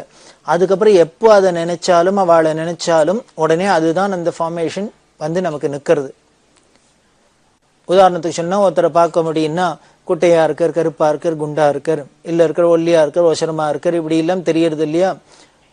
இப்படி பெரியவாளை பார்த்தா இப்படி என்ன மாதிரி அவரோட உருவ அமைப்பை தீர்மானம் பண்ணிக்கலாம் அப்படின்னா அது பண்ணிக்க முடியல. அது எப்படி ஆயிடுதுன்னா அப்பப்போ மாறிண்டே இருக்கு. வேக்ஸ்ல பண்ணின மாடல் மாதிரி அவர் அப்பப்போ அந்த உருவம் மாறிண்டே இருக்கு. இது எனக்கு ஒரு அதிசயமா இருந்தது. அவர் ரொம்ப நல்ல ஒசரமா இருக்கிறதாவே முதல்ல எனக்கு தோணித்து. அதுக்கப்புறம் நான் இன்னொரு தடவை வந்து பெரியவாளை தரிசனம் பண்ண வரத்தை பார்த்தாக்க திடீர்னு டோட்டலி எனக்கு டிஃபரெண்டா தெரிஞ்சார். அப்போ பார்த்தாக்க சாதாரணமா ஒரு பௌதீக சரீரத்துல அவர் பார்க்கறதே ஒரு சுமார் 5 அடி மதிக்கத்தக்க ஒரு அளவோட ரொம்ப ஒல்லிய சரீரத்தோட இப்படி எல்லாம் இருக்கிறது தான் தெரிஞ்சுது. இப்ப ஏன் இப்படி தெரிஞ்சதுன்னு, முதல்ல வரத்தே அந்த ஜோதி சுரூபமா தன்னை வெளிக்காமிச்சுன்னு அந்த பெரியவா இப்போ ஏதோ சுவிட்ச் ஆஃப் பண்றாப்புல அந்த ஜோதியை சுவிட்ச் ஆஃப் பண்ணிருக்கா. இப்போ பாஞ்ச பௌதிகமான சரீரம் மட்டும் தெரியறது அப்படிங்கிற. இதுக்கு உதாரணம் எப்படி சொல்றா அப்படின்னா, அந்த பக்தர் உள்ளுக்குள்ள இருக்கிறத ஸ்படிகம் இருக்கு, ஸ்படிகத்துக்கு பின்னால விளக்க வச்சாலும் இந்த பக்கம் அந்த வெளிச்சம் தெரியும். நீங்க பார்த்தீங்கன்னா இந்த கண்ணாடிக்கு பின்னால விளக்கு வச்சா விளக்கு அப்படியே தான் இருக்கும். கண்ணாடி என்ன கலர்ல இருக்கோ அதுக்கு ஏத்தாப்புல தெரியும். பச்சை கண்ணாடியா இருந்தா பச்சை விளக்கு, சேப்பு கண்ணாடியா இருந்தா சேப்பு விளக்கு மாதிரி பெரியவாளும் ஸ்பட்டிகமா இருக்கா. அப்போ ஜோதியா வெளியில தெரிஞ்ச என்னன்னு, உள்ளுக்குள்ள அவளோட அந்த ஆத்ம பிரகாசம் இருக்கே, அந்தராத்மாவா ஜோதி ஸ்வரூபமா இருக்கிற அந்த ஆத்மஸ்வரூபம் பிரகாசிக்கிறதுனால இவாளுக்கு அந்த பஞ்சபௌதிகமான சரீரமே சுத்த ஸ்படிகமா இருக்கிறதுனால உள்ளுக்குள்ள இருக்கிற அந்த ஜோதி தான் வெளியில தெரியுது. சில சமயங்கள்ல அவ வரக்கூடிய இந்த பக்தர்களோட தராதரத்தை யோகீதையை அவ தீர்மானம் பண்ணி சில சமயங்கள சுவிட்ச் ஆஃப் பண்றாப்புல அந்த ஜோதி ஸ்வரூபத்தை மறைச்சுக்கிறாள். அவ மறைச்சுண்டா இப்ப இந்த பஞ்சபௌதிகமான சரீரம் தெரியுது அப்படின்னு அவ சொல்றா. இது நமக்கு ஒரு ஆச்சரியமா இருக்கலாம். ஏன்னா நம்மளை பொறுத்த வரைக்கும் அது ஒரு பெரிய பஞ்சபௌதிகமான சரீரமா தான் பார்த்துருக்கோம். பெரியவா அப்படின்னாலே ஏதோ ஒரு வியக்தி ஒரு மனுஷ சரீரத்துக்குள்ள பார்த்துட்டு மிஞ்சி மிஞ்சி போனா அவ ஒரு பெரிய திருக்கால ஞானி, காஞ்சிகாம கோடி பீடாதிபதிகள், ஒரு பெரிய தபஸ்வி ஞானி, இப்படி எல்லாம் தான் நமக்கு தோணி இருக்கு. அப்ப கூட அந்த சரீரம் மனுஷன், அது ஒரு மனுஷ சரீரங்கிற பாவம் நம்மளை விட்டு போகவே இல்லை. ஆனா இது மாதிரி சில பக்தாளுக்கெல்லாம் எப்படி இருக்குன்னு அவ முதல்ல பாக்குறதையே இது மனுஷ சரீரம் இல்லை, இது ஒரு திவ்யமான வஸ்து, தெய்வீகமான வஸ்து அப்படிங்கிறது தெரிஞ்சிருக்கு அவளுக்கு. அதனால இவாளை ஒரு மனுஷ பாவத்துக்குள்ள அவளால கற்பனையும் பண்ணி பார்க்க முடியாது, அப்படி எல்லாம் இருந்திருக்கா அப்படின்னு தெரியுது. இது யாரோ ஒரு போர்கினிக்கு தான் தெரிஞ்சாளா அப்படின்னர். பல பேருக்கு தெரிஞ்சிருக்கா. அதுவும் பார்த்தேன்னா குறிப்பா மேல்நாட்டுக்காரர்களுக்கெல்லாம் தெரிஞ்சிருக்கா. காரணம் அவள்லாம் அந்த சத்தியத்தை தேடுறதுலயும் அந்த உண்மையை தெரிஞ்சுக்கணுங்களே தீராத தாகத்தோட ஒரு முமுட்சுக்களா வந்தவாளுக்கெல்லாம் இது மாதிரி தரிசனம் ஆயிருக்கு அப்படின்னு தெரியுது. இன்னொரு சமயம் இன்னொரு வெள்ளக்காரர் வந்தார். ராத்திரி பெரியவா உள்ளுக்குள்ள விஸ்ராந்திக்கு போயாச்சு. பெரியவாள்கிட்ட கைங்கரியம் என்ற சில கைங்கரியப்பர்கள் இன்னும் வந்தவாள்ல ஒருத்தர் 2 பேர் அங்க உட்காந்துன்னு வெளியில உட்காந்துருக்கா. ஒரு கார் வந்தது. கார்லேருந்து ஒரு வெள்ளக்காரர் வந்தார். வந்தவர் என்ன பண்ணார், இதுதானே சங்கராச்சாரிய இருக்கிற இடம்? ஆமா அப்படின்னு. நான் இமீடியட்டா இப்போ அவரை பார்க்கணும் அப்படின்னு கைங்கரியம் பண்ணவர் சொன்னார். இத்தனை நேரம் கார்த்தாலேருந்து தரிசனம் கொடுத்துட்டு இப்பதான் ரெஸ்ட்டுக்கு போயிருக்கா, இப்போ பார்க்க முடியாது, அகாலம் ஆயிடுத்து, நீங்க கார்த்தால வாங்கோ, கார்த்தால பார்க்கலாம் அப்படின்னு. அந்த ஆளு சொன்னார், இல்லை நாளைக்கு நான் ஊருக்கு போயாகணும், எனக்கு இப்பயே பார்க்கணும் அப்படின்னு. இப்போ பார்க்க முடியாது அப்படின்னு சொல்லின்னு இருக்கா. இப்படி 2 பேரும் வாக்குவாதம் நடந்துக்கிட்டு உள்ளேருந்து கையை தட்டினா கூப்பிட்டா. இந்த கைங்கரியம் பண்றவர் உள்ளுக்குள்ள போனோன்னு பெரியவா கிட்ட என்னை பார்க்க யாரானு வந்திருக்காளா அப்படின்னு. இந்த கைங்கரியம் பண்றவர் பார்த்து வந்திருக்கிற வெள்ளக்காரனா இருக்க. இந்த வெள்ளக்காரெல்லாம் வந்தா பல மணி நேரம் உட்காந்துன்னு மெடிடேட் பண்ணிட்டு உட்காந்துன்னு இருப்பா. பெரியவாளு சிவனேன்னு தாப்புல பிசாத உட்காந்துருப்பா. இல்லையா ஏதானும் கேள்வியெல்லாம் கேட்டு தொலைச்சுட்டே இருப்பா. இப்படி ஏதானு காரியம் நடக்கும். அதனால பெரியவாளை படுத்துக்க போயாச்சு ரெஸ்ட்டுக்குன்னு அவளை திருப்பி டிஸ்டர்ப் பண்ண வேண்டாம், எல்லாம் வெளியில ஒருத்தரும் இல்லை அப்படின்னு இவராவே இந்த விஷயத்தை உண்மையை மறைச்சு சொன்னார். பெரியவா இல்லை, வெளியில பேச்சு குரல் கேட்டுதே அப்படின்னு. இந்த பேச்சு குரல் கேட்டது அதோ இங்க பெரியவாள்கிட்ட எப்பொழுதும் வந்தா தரிசனத்துக்கு வந்தாலே எப்பொழுதும் வரவாதான் இருக்கா அப்படின்னு 2-3 பேர் ரெகுலரா வரவாள் பேர் சொன்னார். அதுல நாகலட்சுமி அப்படின்னு இந்த நாகலட்சுமி வரலாம் தான் இருக்கா அப்படின்னு. உடனே பெரியவா சொல்றா, நாகலட்சுமி இருக்காங்கிற நான் ஆம்பளை குரல்லாம் கேட்டது அப்படின்னு. பெரியவாள்கிட்ட ஒரு உண்மையை மறைச்சு ஒருத்தராலையும் ஒன்றும் ஜெயிச்சுட்டே வர முடியாது. அது எப்படி சத்திய வஸ்துவோ அங்க ஒளிவு மறைவே கிடையாதோ சுத்தஸ்படிகமோ அதே போலதான் நம்மளையும் பண்ணிவிடுவா. நாமளும் அப்படி ஏதானு அங்க போய் மறைச்சு கரைச்சு ஏதானு பண்றதுக்கு பார்த்தோம்னா அங்க ஒன்றும் எடுபடாது. கடைசியில நம்மள உண்மையை கறக்கிற வரைக்கும் விடமாட்டா. இப்படி எல்லாம் கேள்வி கேட்டோம்னா அவரால் என்ன பண்றதுன்னு தெரியல கைங்கரியம் பண்றவருக்கு. ஆமா ஒரு வெள்ளைக்காரர் வந்திருக்காரு அப்படின்னு. அப்ப அவர் அங்க உட்கார சொல்லு, நான் வரேன் அப்படின்னு விட்டா. சரியா போச்சா? இவர் வழியில வந்த உட்காந்துக்கோப்பா அப்படின்னா அந்த ஆளை உட்காத்தி வச்ச. பெரியவா வந்தவா அந்த ஆளுக்கு பக்கத்துல தாப்புல உட்கார்ந்துட்டு இருக்கா. அந்த ஆளு ரொம்ப சந்தோஷமா தரிசனம் பண்ணிட்டார். உடனே என்ன பண்ணார், தாப்புல உட்காண்டார். சித்த நேரம் கண்ணை மூடின்னு உட்கார்ந்துட்டு பார்க்கிறவர் பெரியவாளை அப்படியே தியானிக்கிறவர் ஒரு உணர்ச்சி வசப்பட்டார். கொஞ்ச நேரம் கழிச்சு அப்படி செலுத்துன்னு ஏந்துன்றவர் பெரியவாளை தொடரத்துக்கு போறார். உடனே கூட இருக்கிறவர் என்ன பண்ணார், அந்த தர்பாசனத்தை வச்சு அவர் மேல பற்றாத இருக்கும் தொற்றாத இருக்குமே அப்படி குறுக்க வச்சு தடுத்தார். உடனே இந்த தடுக்கிறவரை கைங்கரியம் பண்றவரை அந்த வந்த வெள்ளக்கார சொன்ன, தடுக்காத நகரு அப்படின்ட்டு மறைக்காத அப்படின்னு சொல்லிட்டு உடனே கேட்ட, don't you see the light அப்படின்னு. நீ பார்க்கலையே அந்த வெளிச்சத்தை அப்படின்னு. கைங்கரியம் பண்ணி நாங்கள் தானே இந்த வெளிச்சத்தை தான் பார்த்துட்டு இருக்கோம், நீ தானே புதுசா வந்திருக்க பார்த்துட்டு போ அப்படின்னு சொல்லி அவரை பதில் சொல்லின்னு இருக்காரு. அப்புறம் இவர் தானே இந்த பால் பிரண்டன் சொன்ன சங்கராச்சாரியர்? ஆமாம் இவரே தான், சாட்சாத் இவரே தான் அப்படின்லாம் சொன்னா பரம சந்தோஷம். அவர் உடனே உத்தரவு வாங்கிட்டு கிளம்பி போயாச்சு. பெரியவாளும் கிளம்பி உள்ளுக்குள்ள போயாச்சு. போறதே இந்த கைங்கரியம் பண்றவர்கிட்ட கேட்டா, அவன் நீ என்ன பண்ணினா என்ன அவன் உங்ககிட்ட சொல்லியிருந்தான், 2 பேரும் என்ன சொல்லியிருந்தாள் அப்படின்னு. இல்ல அவன் மேல போட்டுருப்பான்னு தடுத்தேன், அவன் மறைக்காத அப்படின்னு சொன்னான். வேற என்ன சொன்னான்னு, இல்ல டோன்ட் யூ see the lightன்னு கேட்டான் அப்படின்னு. நீ அந்த வெளிச்சத்தை பார்க்கலையா அந்த ஒளியை பார்க்கலையான்னு கேட்கறான் என்ன அப்படின்னு. ஓ அப்படியா அப்படின்னு பெரியவா சிரிச்சா. உடனே இந்த கைங்கரியம் பண்றவர் சொன்னார், யாரோ முன்ன பின்ன தெரியாதும் புதுசாக வரவனுக்கெல்லாம் அந்த பல்பை போட்டு காமிக்கிறா, பெரிய வெளிச்சத்தை காமிக்கிறா. நாங்களாம் இங்கேயே இருக்கோம், தினம் பார்த்துனுக்கோம், எங்களுக்கெல்லாம் ஒரு நாளைக்கு இந்த பல்பை போட்டு காமிக்கப்படாதோ, வெளிச்சத்தை காமிக்கப்படாதோ, நாங்களும் தான் தரிசனம் பண்ணிப்போமே அப்படின்னு. இது சொன்னோன்னு பெரியவா உடனே உங்களுக்கெல்லாம் காமிச்சுட்டாக்க அப்புறம் எனக்கு யாரு சாப்பாடு போடுவா, துணி துவச்சி போடுவா, நான் சொல்கிற வேலையெல்லாம் செய்வா, கைங்கரியம் பண்ணுவா அப்படின்னா உள்ளுக்குள்ளே போயிட்டா. இதில் விஷயம் என்ன அப்படின்னா, அந்த போர்கினி அம்மா என்ன சொன்னா, நான் பார்க்குறதே ஜோதி ஸ்வரூபமாக தான் பார்த்துருக்கேன், அப்புறம் இன்னொரு தடவை வந்து பார்க்குறதே தான் இந்த பாஞ்சபௌதிக சரீரத்தை பார்த்தேன். அது எதனால அவர் ஏதோ லைட்டை சுவிட்சை ஆஃப் பண்ணுறாப்புல ஆஃப் பண்ணிட்டு தன்னோட இந்த ஆத்ம பிரகாசத்தை குறைச்சி சாதாரண பௌதிக சரீரத்தை காமிக்கிறார், அதனால பார்க்க முடிஞ்சுன்னு சொல்கிறா இல்லையா. இது எவ்வளவு தூரம் உண்மை அப்படிங்கிறது எப்போ அதுக்கப்புறம் பல நாட்கள் கழிச்சு எங்கேயோ நடக்கிற நிகழ்ச்சி மூலியமா நமக்கு இந்த கிராஸ் ரெஃபரன்ஸ் அப்படி பண்ணி பார்த்தோம்னா நமக்கு பல உண்மைகள் தெரியும் பெரியவா சரித்திரத்தில். இப்போ இவர்கிட்ட கைங்கரியம் பண்ணவர்கிட்ட என்ன சொன்னா, எங்களுக்கும் அந்த லைட்டை போட்டு காமிக்கலாம், உங்களுக்கெல்லாம் போட்டு காமிச்சிட்டா அப்புறம் எனக்கு யாரும் என் கூட கைங்கரியம் பண்ணுவா அப்படின்னா இதுலேருந்தே தெரியறது யாராருக்கு தன்னோட அந்த சொஸ்வரூபத்தை காமிக்கணும்னு நினைக்கிறாளோ அதை சுவிட்சை போட்டு ஆன் ஆஃப் பண்றாப்புல போட்டு திறந்து காமிக்கிறா, வேண்டான்னா மூடிக்கிறா அப்படின்னு தெரியறது. இந்த அம்மாவோட அனுமானமும் அந்த அம்மாவோட அனுபவமும் ஒண்ணுதான் அப்படிங்கிறது இப்போ கரெக்ட் அப்படிங்கிறது நமக்கு தெரியுது. அப்படி பார்க்கறதே சாதாரண இந்த அம்மாவுக்கு என்ன தெரிஞ்சது, முதல்ல இந்த ஜோதி சுரூபமா பார்க்கறதே ரொம்ப டாலா இருப்பார், அது மாதிரி தானே இவளுக்கு ஒரு பிரம இருந்தது, பாவம் இருந்தது. ஆனா இந்த சரீரத்தை பார்த்தாக்க இது ஒரு 5 அடிக்கு சரீரத்தை சாதாரண குட்டையா இருக்கு. இது ஆச்சரியமா இருந்தது. அதே மாதிரி அப்புறம் தான் தோணித்து, இந்த குருவோட உடம்புங்கிறது என்ன, ஒரு குருன்னா நாம எதை போய் சொல்றோம், அட்டாச் பண்ணிக்கிறோம், ஏதோ ஒரு பர்சனாலிட்டியை தானே நாம குருன்னு அட்டாச் பண்ணிக்கிறோம். அது இல்லை, அந்த குருங்கிறது என்ன, அந்த சரீரத்தில் இருக்கிறது என்ன அப்படின்னா அந்த அம்மா சொல்ற வார்த்தையே என்னன்னு கேட்கலாம். அது என்ன அப்படின்னா, it is only the transparent receptacle of the spirit அப்படிங்கிற. அப்படின்னா ரிசிப்டக்கிள் அப்படின்னா கொள்கலம் அப்படிங்கிறோம், டிரான்ஸ்பரண்ட் கொள்கலமா. அது என்னன்னு அந்த ஸ்பிரிட்னு சொல்றமே, ஆத்மான்னு சொல்றமே, அதை எல்லாருக்கும் தெரியறாப்புல காமிக்கிறாப்புல உள்ள வெளியில ரெண்டும் ஒன்னா தெரியறாப்புல இருக்கிற ஒரு கொள்கலமா இருக்கு.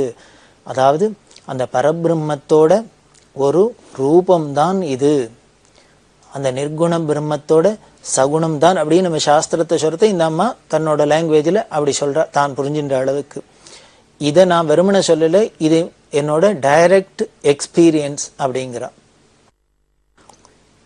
அதுதான் அந்த பெரியவா அப்படிங்கிறது எப்பேற்பட்ட ஒரு వ్యక్తి அப்படின்னு நமக்கு இதெல்லாம் எவ்வளவு தூரம் புரிஞ்சுக்க முடியும் அப்படின்னு கூட தெரியல. ஏன்னா நாம பார்த்த பெரியவா சாதாரணமா ரொம்ப லௌகீகமா நம்மள மாதிரி ஒரு மனுஷடா வச்சுட்டு, அவருக்கு கண்ணு தெரியாத மாதிரியும் காது கேட்காத மாதிரியும் தடுமாறுற மாதிரியும் வச்சுட்டு, ஒரு கழவர் மாதிரி, ஒரு மடாதிபதி மாதிரி, சன்னியாசி மாதிரி இப்படி இல்லாம தான் பார்த்துருக்கோம்.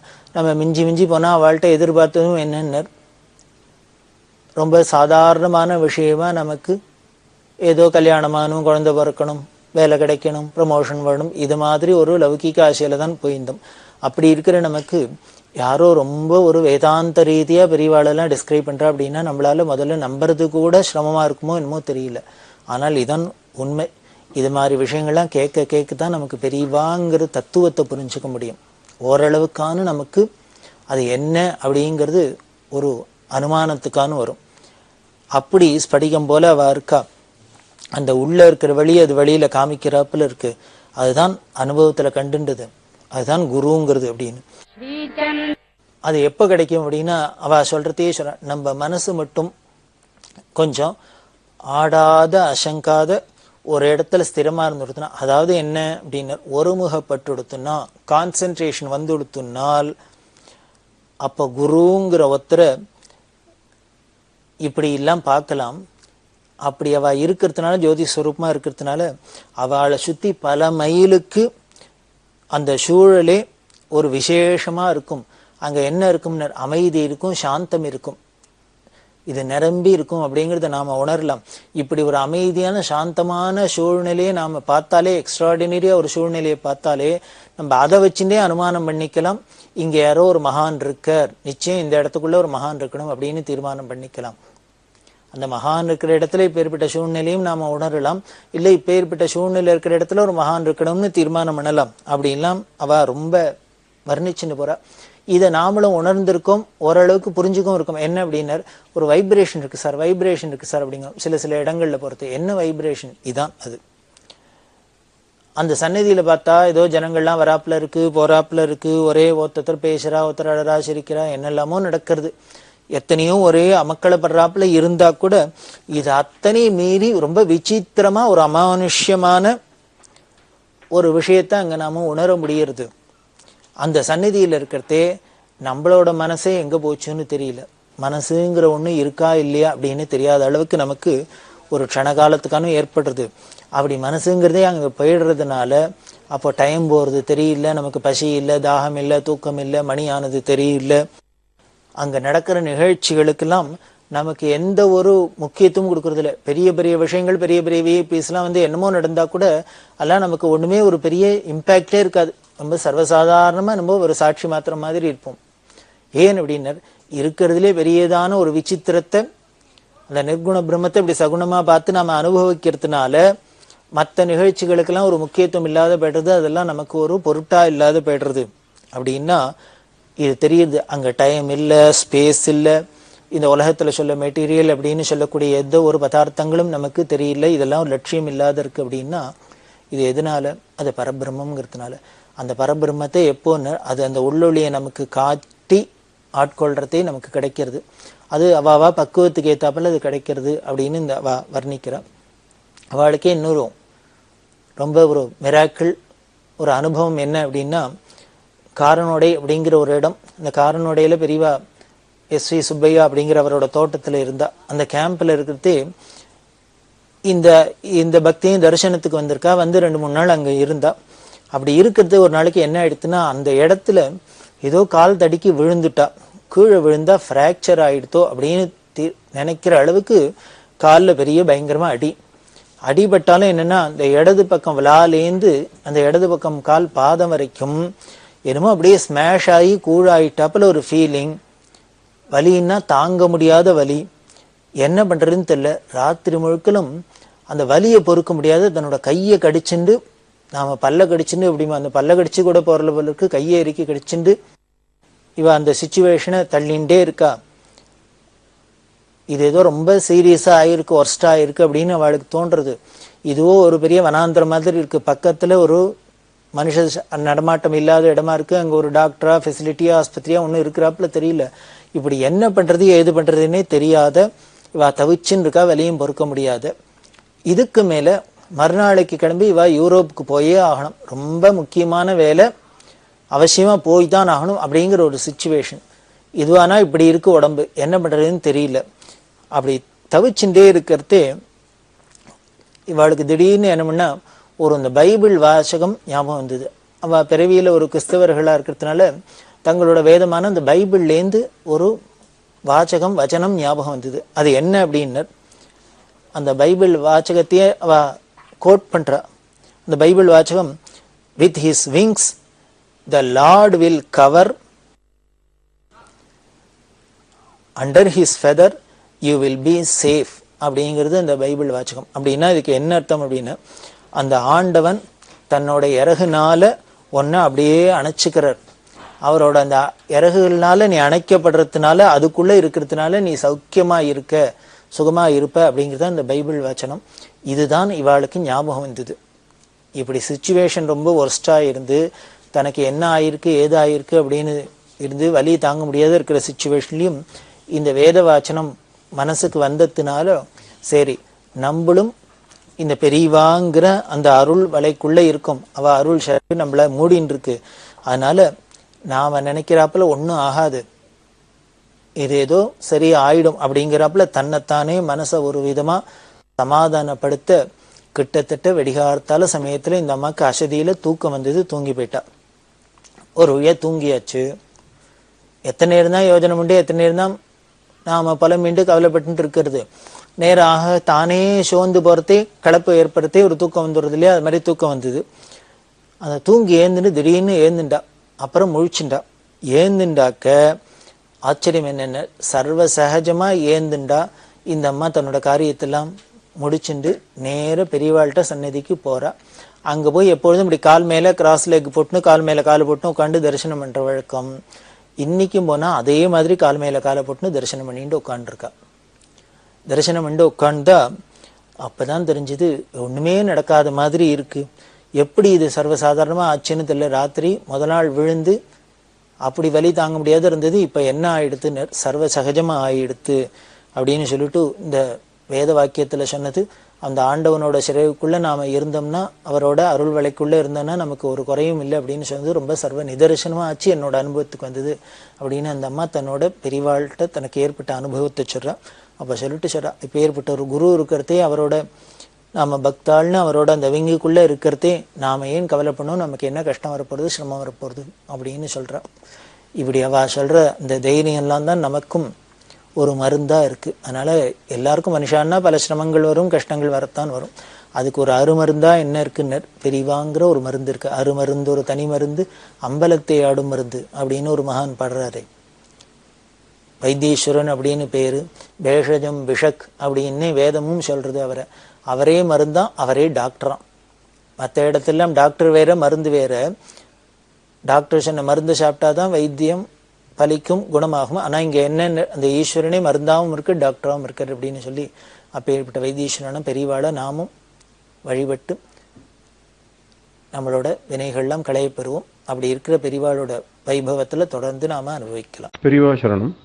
இந்நிகழ்ச்சியின் அடுத்த பகுதி நாளை மாலை இதே நேரத்தில் ஒளிபரப்பாகும். பெரியவா சரணம். பெரியவா சரணம். அடுத்த நிகழ்ச்சி திருவாசக இன்னிசை.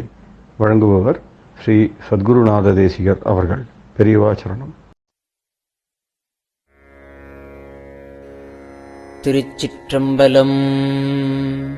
திருவெம்பாவை. ஆதியும் அந்தமும் இல்லா, ஆதியும் அந்தமும் இல்லா அரும்பெரும் ஜோதியை யாம் பாட கேட்டேயும் வாட்டடங்கள் மாதேவளருதியோ,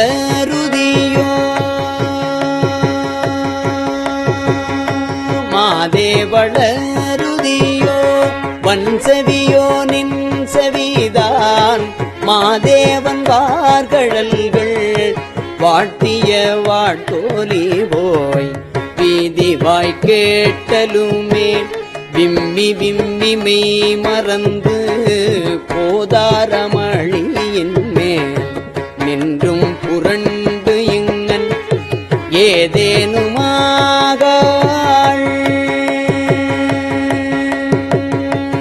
ஏதேனுமாகாள் கிடந்தாள் என்னே என்னே இதே என் தோழி பரிசேலொரியம் பாவாய்.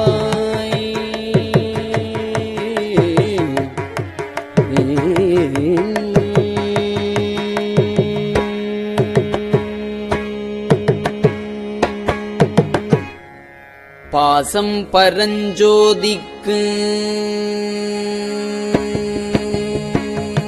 பாசம் பரஞ்சோதிக்கு என்பாயிரா பகல் நாம், பாசம் பரஞ்சோதிக்கு என்பாயிரா பகல் நாம் பேசும்போது எப்போது இப்போதரமளிக்கே நேசமும் வைத்தனையோ, நேசமும் வைத்தனையோ நேரிழையாய் நேரிழையே, நேசமும் வைத்தனையோ நேரிழையாய் நேரிழையே சீசி இவையும், சீசி இவையும் சிலவோ விளையாடி, சீசி இவையும் சிலவோ விளையாடி ஏசும் இடம் ஈதோ,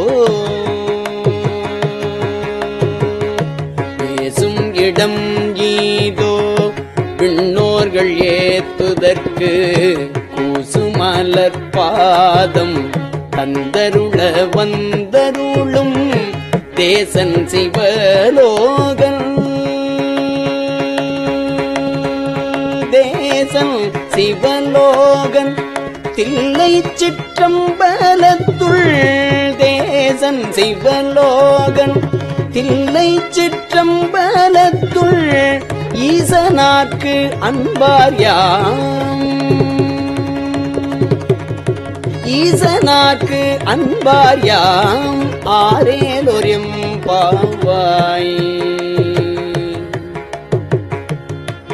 எம்பாவாய்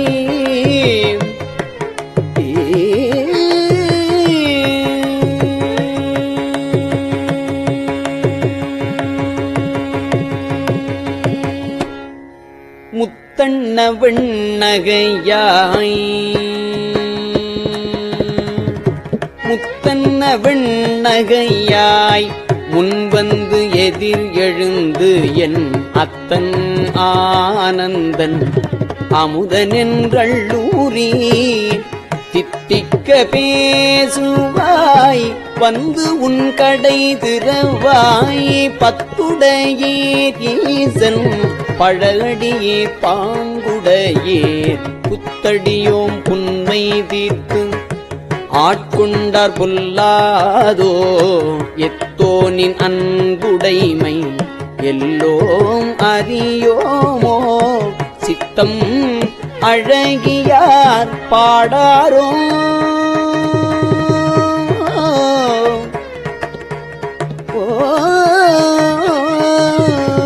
சித்தம் அழகியார் பாடாரோ நம் சிவனை இத்தனையும் வேண்டும் எமக்கேலோர் எம்பாவாய்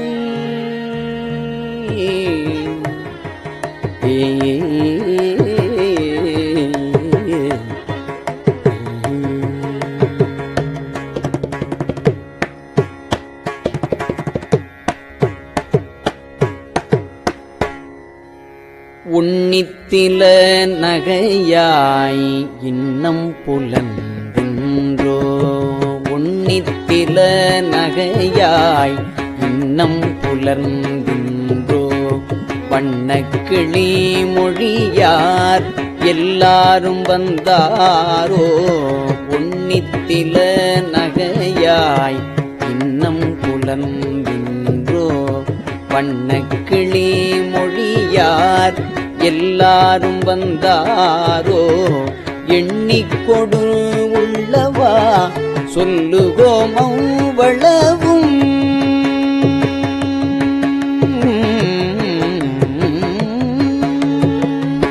எண்ணிக்கொடு உள்ளவா சொல்லுகோம் அவ்வளவும் கண்ணை துயின்றவமே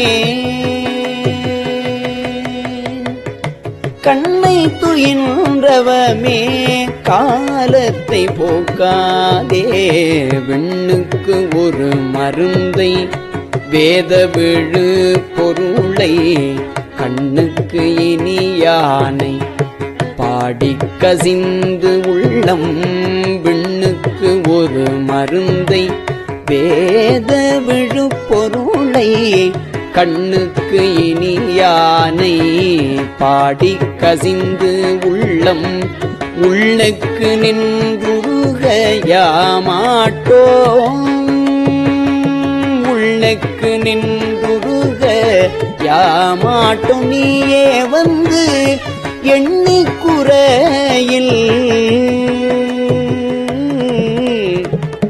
உள்ளுக்கு நின்றுருகையாமாட்டோம் நீயே வந்து எண்ணிக்குறையில் துயிலேலோர் எம்பாவாய்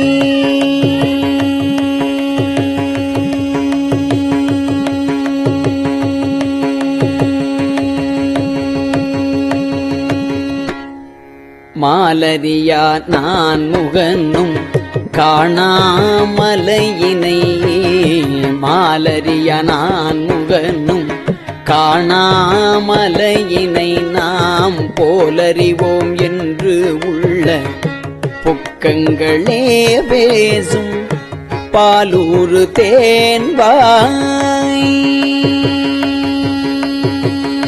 பாலூறு தேன்வாய் படிரி கடை திறவாய் பாலூறு தேன்வாய் படிரி கடை திறவாய் ஞாலமே விண்ணே பிறவே அறிவறியான் கோலமும் நம்மை குண்டருளி கோதாட்டும் சீலமும் பாடி சிவனே சிவனே கோலமும் நம்மை குண்டருளி கோதாட்டும் சீலமும் பாடி சிவனே சிவனே என்று ஓலம் எடீனும்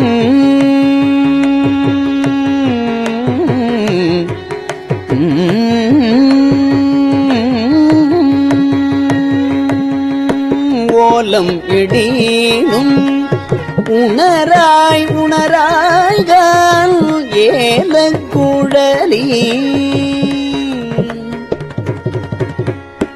ஏலக்குழலி பரிசேலூர் எம்பாவாய்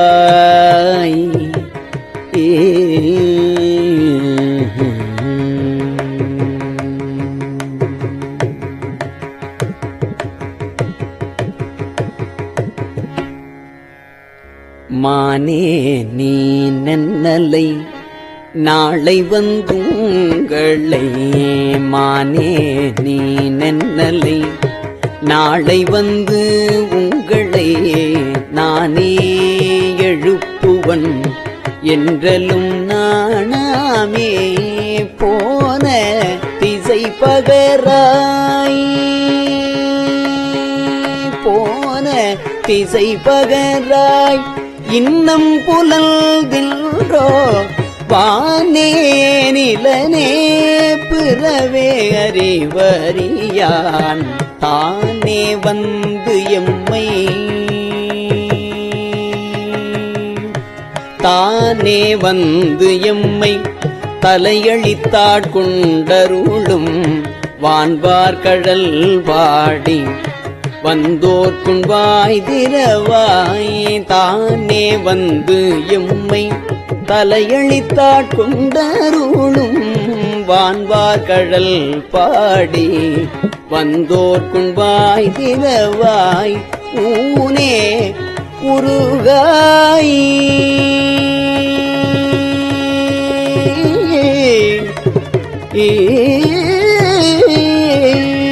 ஊனே உருகாய் உனக்கே உறும் எமக்கும் ஊனே உருகாய் உனக்கே உறும் எமக்கும் ஏனோர்க்கும் தம் கோனை ஏனோர்க்கும் தம் கோனை பாடேலூர் எம்பாவாய்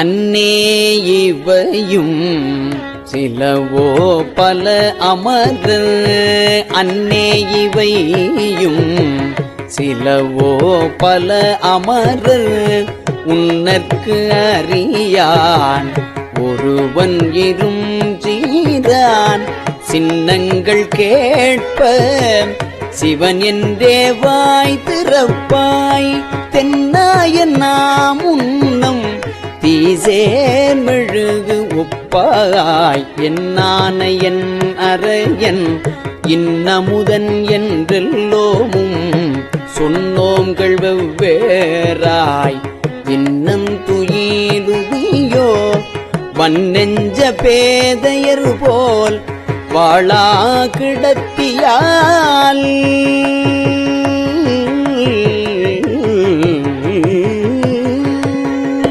வன்னெஞ்ச பேதையர் போல் வாழா கிடத்தியால் என்னே துயிலில் பரிசேலூர் எம்பாவாய்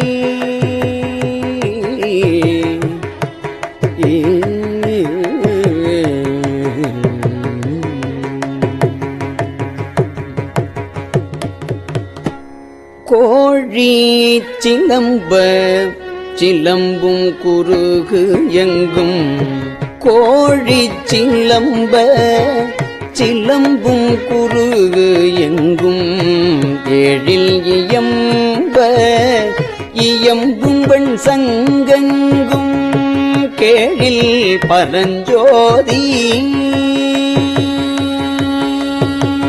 கேழில் பரஞ்சோதி கேழில் பரங்கருணை கேழில் விழுப்பொருள்கள் பாடினோம் கேழில் பரஞ்சோதி கேழில் பரங்கருணை கேழில் விழுப்பொருள்கள் பாடினோம் கேட்டிலையோ வாழியீதென்ன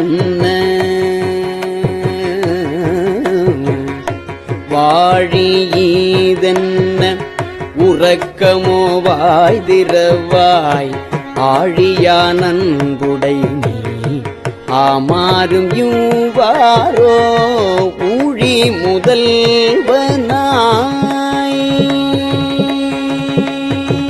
ஊழி முதல்வனாய் நின்ற ஒருவனை ஊழி முதல்வனாய் நின்ற ஒருவனை ஏழை பங்காளனையே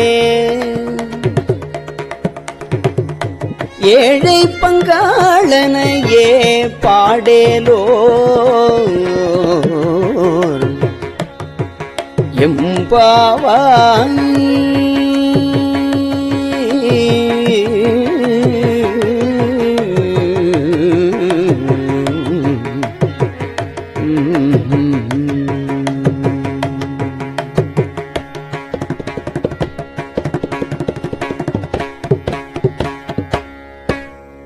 முன்னை பழம் பொருட்கும் முன்னை பழம் பொருளே பின்னை புதுமைக்கும் பேர்த்தும பெற்றியனே உன்னை பிரானாக பெற்ற உன் சீரடியோ உன்னை பிரானாக பெற்ற உன் சீரடியோம் உன்னடியாதாள் பணிவோம் ஆங்கவர்க்கே பாங்காவோ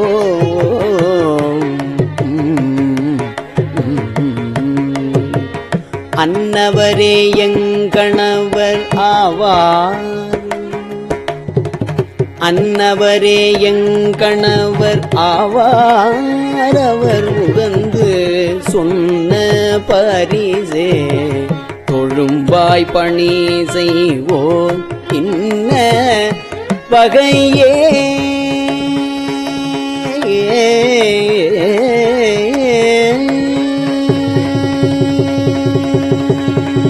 இன்ன வகையே எமக்கெங்கொனல் குதியேல் என்ன குறையுமிலோ ஏலோர் எம்பாவாய்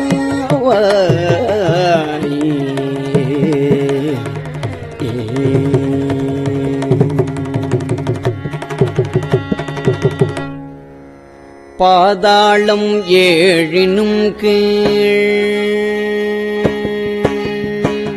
பாதாளம் ஏழினும் கீழ் சொற்கழிவு பாதமலர் போதார் புனை முடியும் எல்லா பொருள் முடிவே பாதாளம் ஏழினும் கீழ் சொற்கழிவு பாதமலர் போதார் புனை முடியும் எல்லா பொருள் முடிவே பேதை ஒருவால் பேதை ஒருவால் திருமேனி ஒன்றல்லல் வேத முதல் விண்ணோரும் மண்ணும் துதித்தாலும் ஓத உலவா ஓத உலவா ஒரு தோழன் தொண்டருளல் கோதில் குலத்தரன்றன் கோயிற்பிணா பிள்ளைகாள் ஏதவனோ ஏதவன் ஏதவனூர் ஏதவன் ஆருற்றராரையல்லார் ஏதவனூர் ஏதவன் ஆருற்றராரையல்லார் ஏதவனை பாடும் பரிசேலோ எம்பாவாய்.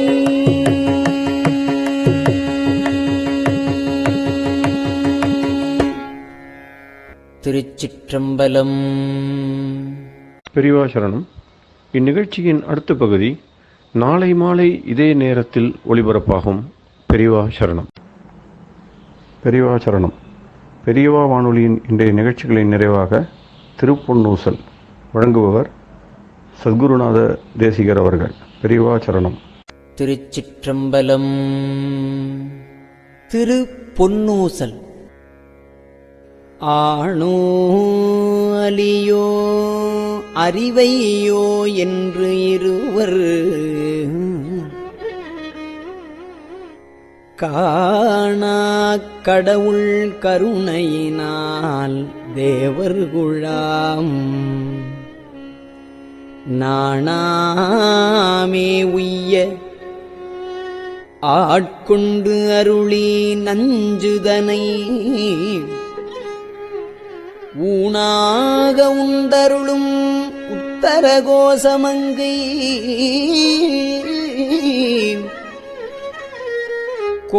கோணாறு பிறைச்சன்னி கூத்தல் குணம் பரவி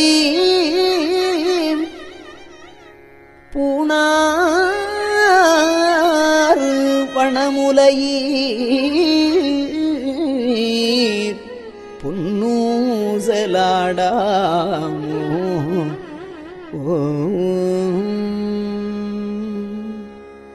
திருச்சிற்றம்பலம்.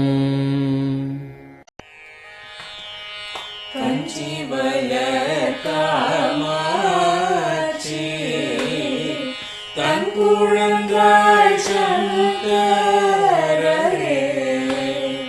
கஞ்சிவல காமாட்சி தன் குழந்தாய் சங்கரரே குரு சந்திரசேகரரே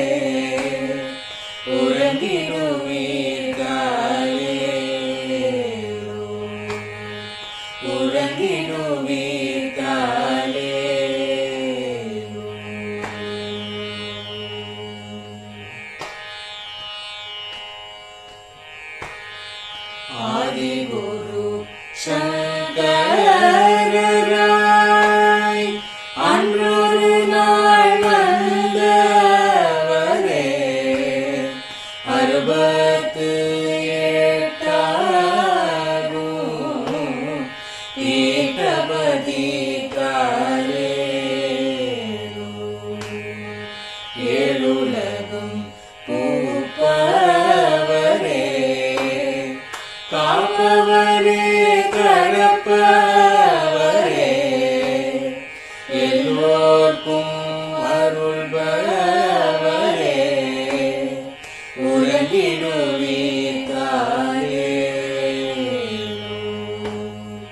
அயனுடனே மாலவனோ தேடிய பொற்பதத்தவரே அருமறைகள் சாற்றும் முயல் மலர்பதமே தாரே முக்தி நிலை எய்திடவே சக்தி தரும் சத்குருவே முக்தி நிலை எய்திடவே சக்தி தரும் சத்குருவே நித்தமெங்கள் நாவீசையில் நித்திரை கொள்தாரே நித்தமெங்கள்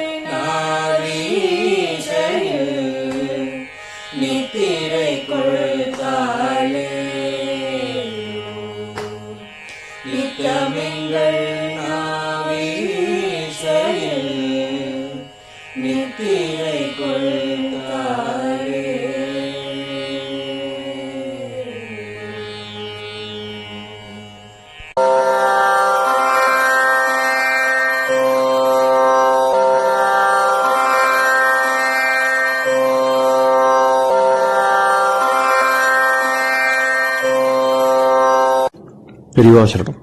பெரியவா வானொலியின் மாலை நிகழ்ச்சிகள் இத்துடன் நிறைவடைகின்றன. எமது அடுத்த ஒளிபரப்பு நாளை காலை இந்திய நேரப்படி 6 மணிக்கு துவங்கும். பெரியவாசரணம்.